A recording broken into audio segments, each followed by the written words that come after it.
Um, the next book I'm reviewing is And Then There Were None. I think this is a pivotal book in the Christie canon, and so I'm probably going to do 4 or 5 um, small videos to talk about some of the themes in this one. And in this first one, I want to talk a little bit about the structure. And this is one of the early Christies to use the nursery rhyme structure, and it follows kind of in the same vein as the ABC murders, where a murder is following a very rigid structure. And in this case, it's using the nursery rhyme or this old song, 10 Little Indians, which has some controversy surrounding it, which we'll talk about in another post. But in this story, perhaps more than any other, the nursery rhyme structure is followed as rigidly as the morality that is behind the murder. And Then There Were None explores the themes of justice, and particularly justice without mercy, an Old Testament kind of justice, an eye for an eye, where there is no Christ figure to come in and save you. There is no forgiveness for your sins. You've done something wrong, and in this case, you're going to die for it. In that respect, this Christie novel is probably the cruelest Christie novel you'll ever read. It's horrifying on many levels. I take this novel very seriously and don't find much humor in it. It's the gloomiest novel you'll read, and it's got this kind of drive toward a terrible end.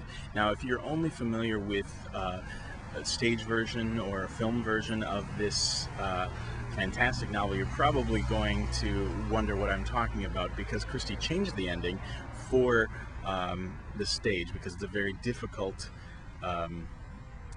story to show on stage without going into a lot of explanation, which would be quite boring for an audience. Now, the premise for this novel is very simple. We've got 10 guests who've been invited for a weekend on an island called Indian Island, and they've kind of been lured by a person who claims to know them through other people, mentions people who they are familiar with, and asks them to come spend this weekend. And in almost every case, the letters are signed by someone named Owen, and their Christian names are usually begin with a U, the middle name with an N. Like, for instance, one of the characters receives a letter from Una Nancy Owen. Once they're on the island and they realize they're stuck, they look at this name again and realize that if you just take the initials, UN, Owen, you have the word unknown. And that's exactly what they're dealing with. So they're stuck on this island with an unknown host, and this is an elimination game. It's basically the first, you could almost say it's the first reality television show. It's like you start out with a group of people who slowly get diminished and slowly start to mistrust each other.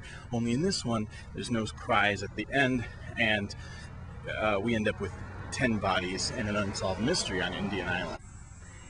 Part of what plays into the horror of the novel is the fact that the people come to realize their guilt in most cases, and they know that they're stuck. They're trapped on the island. Also, they know what's coming. So there's a sense of gloom. There's a sense of dread.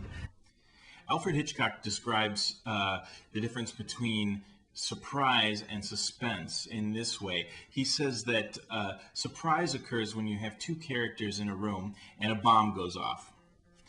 Now, suspense, on the other hand, occurs when a person comes into the room and the audience sees this person conceal a bomb in the room and then leave.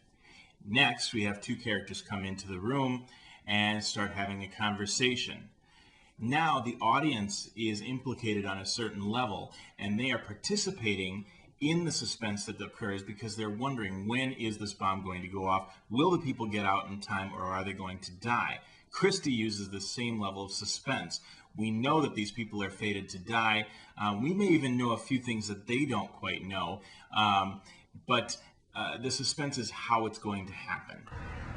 Now, Christie gets us into the mind of these 10 victims, in the minds of these 10 victims, not all of them, but quite a few of them, particularly Vera Claythorne, who is a former games mistress and who has been accused of allowing a young boy in her charge to drown so that the man she loved would inherit money.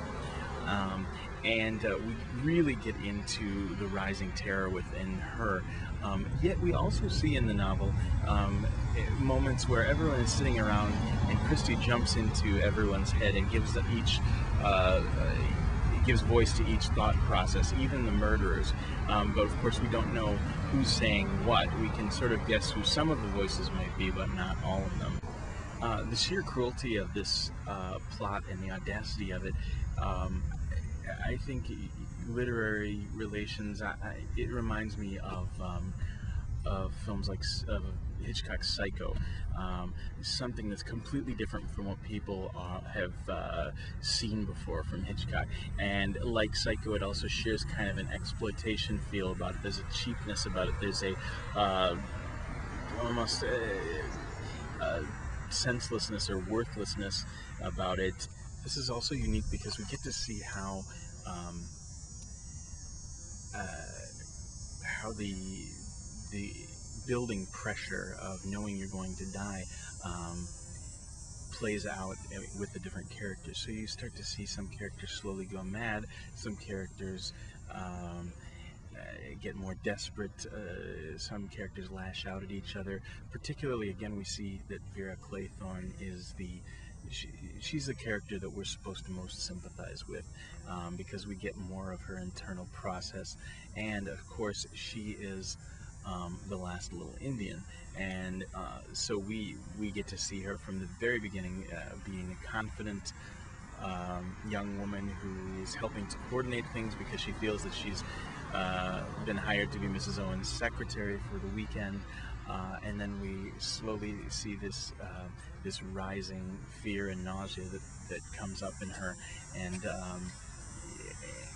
her the way that she almost loses it a couple of times, and how she tries to keep a handle on the sense that she knows she's going to die but doesn't know what's going to happen.